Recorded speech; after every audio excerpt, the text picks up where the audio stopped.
Programme follow up में आपको खुशामदीद कहते हैं। मैं असदुल्ला खान हूं। नाज़रीन, आज सबसे पहले मैं आपको लेकर जाना चाहूँगा बहावल नगर, जहाँ पर एक पुलिस अफसर डीपीओ बहावल नगर शारिक कमाल सिद्दीकी को रिपोर्ट्स के मुताबिक, खबरों के मुताबिक प्राइम मिनिस्टर के हुक्म पर उनके ओहदे से हटा दिया गया है और उनको इस्लामाबाद तलब कर लिया गया है। और कसूर इस डीपीओ का ये था, नौजवान पुलिस अफसर का कसूर ये था कि इन्होंने मकामी एमएनए आलमदाद लालिका के जो साथी थे उनको पुलिस पर तशद्दुद करने की वजह से हिरासत में लेने की जसारत की थी। और इस जगह के सबसे पहले एसएचओ को, डीएसपी को मुअत्तल किया गया। जब एमएनए का इससे दिल नहीं भरा तो फिर प्राइम मिनिस्टर से राब्ता करके यहाँ के डीपीओ को भी उनके ओहदे से हटा दिया गया है। अगर ये सूरत हाल इंसाफ की और इंसाफ और सियासत जब आप आमने सामने आ जाएंगे तो इस तरह की स्टोरीज जन्म लेंगी, तो फिर इस मुल्क का तो फिर अल्लाह ही हाफिज है। और इस वक्त सोशल मीडिया पर ये शारिक कमाल सिद्दीकी साहब के हक में जो पोस्ट की जा रही हैं, जो उनके लिए लोग खड़े हो गए हैं, वो भी एक पॉजिटिव साइन है। इन तमाम चीज़ों पर हम बात करेंगे। तनवीर शहजाद साहब मेरे साथ तशरीफ़ हैं। बहुत शुक्रिया तनवीर साहब आपका। इस स्टोरी के हवाले से हम कोशिश करेंगे जितने भी रेलेवेंट लोग हैं उन तमाम लोगों से रब्ता करें। लुत्फुल हसन गिलानी जो हमारे वहाँ के मकामी नुमाइंदे हैं वो भी हमारे साथ मौजूद होंगे, उनसे भी कुछ चीज़ें जानने की कोशिश करेंगे। सबसे पहले तनवीर साहब, मैं आपसे ये जानना चाहूँगा, ये वाक़या जो पेश आया है आलमदाद लालिका, इनको ऑप्शन दी गई थी। इनसे कहा गया कि जनाब आपने चूंकि जसारत की है एमएनए के साथी को पकड़ने की, और उस शख्स को इमरान नामी वो शख्स जो उनकी ज़मीनों की देखभाल करता है, उसने चूंकि ड्रंक होकर मुबैना तौर पर पुलिस एहलकारों पर हमला किया था और उसको गिरफ्तार किया गया था, तो कहा गया कि या तो जाके उससे माफ़ी मांगो जिसने पुलिस एहलकारों को मारा, उनसे या तो माफ़ी मांगो या फिर आपको सुबह बदर किया जाएगा। और शारिक कमाल साहब ने सुबह बदर होने का फैसला किया है। देखिए, बात यह है कि शारिक कमाल साहब के साथ जो हुआ ये बिल्कुल दुरुस्त हुआ और इनके साथ होना भी चाहिए था।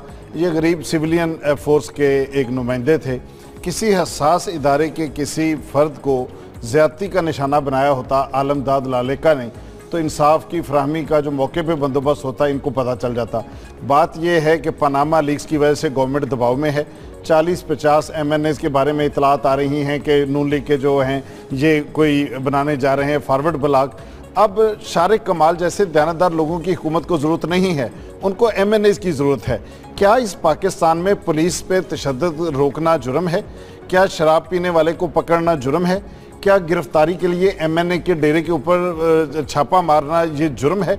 कहाँ गई शहबाज शरीफ साहब की गवर्नेंस? कहाँ गई पंजाब हुकूमत के दावे कि ये सबसे बेहतरीन हुकूमत है पाकिस्तान की?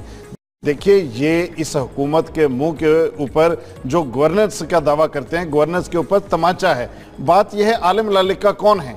आलमदाद लालिका अब्दुस्तार लालिका जो मुशर्रफ दौर के वफाकी वजीर थे उनके बेटे हैं। और अब्दुस्तार लालिका वो आदमी है, यानी 1999 में जिस रात नवाज शरीफ की हुकूमत का तख्ता उल्टा गया उसके अगले दिन पूरे पाकिस्तान से सबसे पहले जिसने नून लीग छोड़कर परवेज मुशर्रफ से रब्ता किया वो अब्दुस्तार लालिका थे।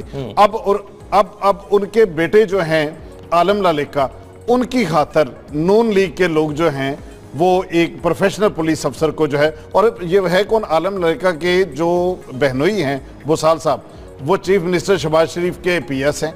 इतनी मजबूत फैमिली, इतने एमएनए, एक और रिश्तेदार मंडी बहुद्दीन से एमएनए, भाई इनको कौन पूछ सकता है? ये पाकिस्तान इनका है। ये शराब पिए, ये पुलिस को मारें, ये अवाम पे जुल्म करें, ये करप्शन, इनको कुछ नहीं हो सकता। ये शारिक कमाल के साथ जो हुआ है ये इस मुल्क का बदकिस्मती से नसीब है। सर, एक तरफ तो हम इस्माइल महर की बात करते हैं, ओकाड़ा के का एसएचओ जिसने 14 सहाफ़ियों पर मुकदमा दर्ज किए और फिर सहाफ़ियों को यहाँ पर आकर लंबे चौड़े एहतजाज करने पड़े। एक तरफ हम बात करते हैं टोबा टेक सिंह का कि वो पुलिस एहलकार, डीएसपी साहब उस दिन हमारे साथ मौजूद थे, जिन्होंने एक फैमिली को, एक गरीब फैमिली, ख़वातीन को तशद्दुद करके घर से खींच कर निकाला। वो मनाजर हमने कुछ दिन पहले अपनी स्क्रीन पर दिखाए। एक तरफ तो वो पुलिस एहलकार हैं और उनका कोई कुछ नहीं बिगाड़ सकता, उनको पूरी प्रोटेक्शन हासिल है, और दूसरी तरफ ये पुलिस एहलकार, पुलिस अफसरान जो ईमानदारी का मुजाहरा करने की कोशिश करते हैं और उनको निशान इबरत बना दिया जाता है। तो कौन ऐसे में हिम्मत करेगा कि वो सामने आए? और इसका देखिए असद साहब, इसका नतीजा हमने अपनी आंखों से देखा है।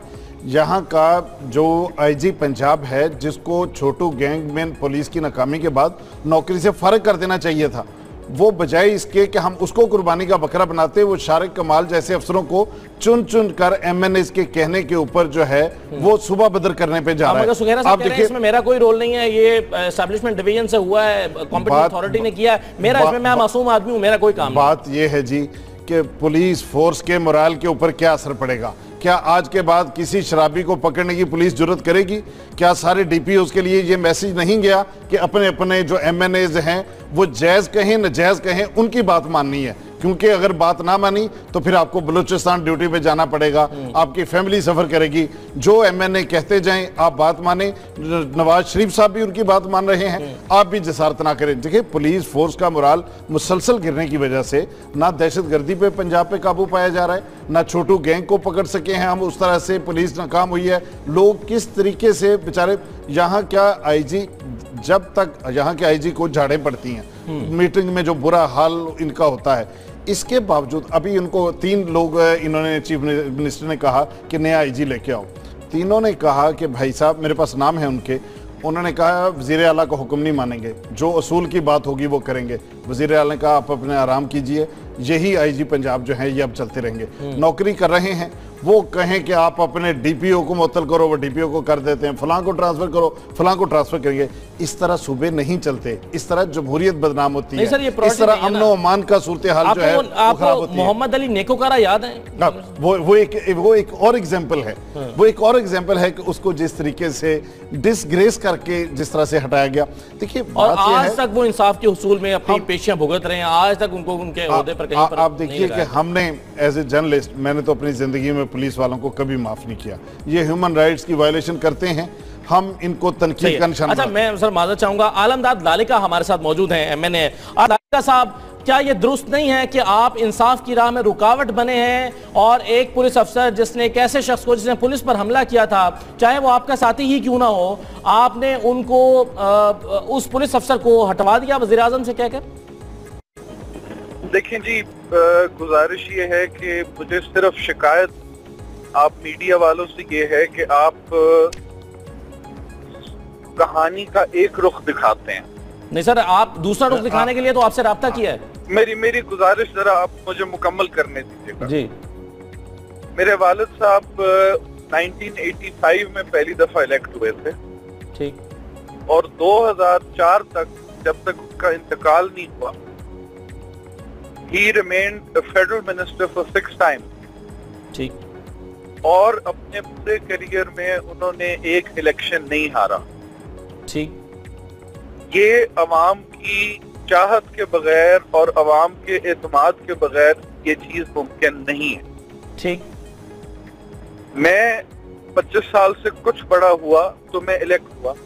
सर, बड़े ही मोतरिफ हैं आपकी फैमिली के, आपका बड़ा शानदार बैकग्राउंड है, हम उसे इनकार नहीं कर रहे। का वाकया क्या हुआ? शारिक कमाल के वाकये को जरा बताइए कि क्या ये बात दुरुस्त है कि उसको उसी जुर्म की सजा मिली जिसका सोशल मीडिया पे जिक्र है?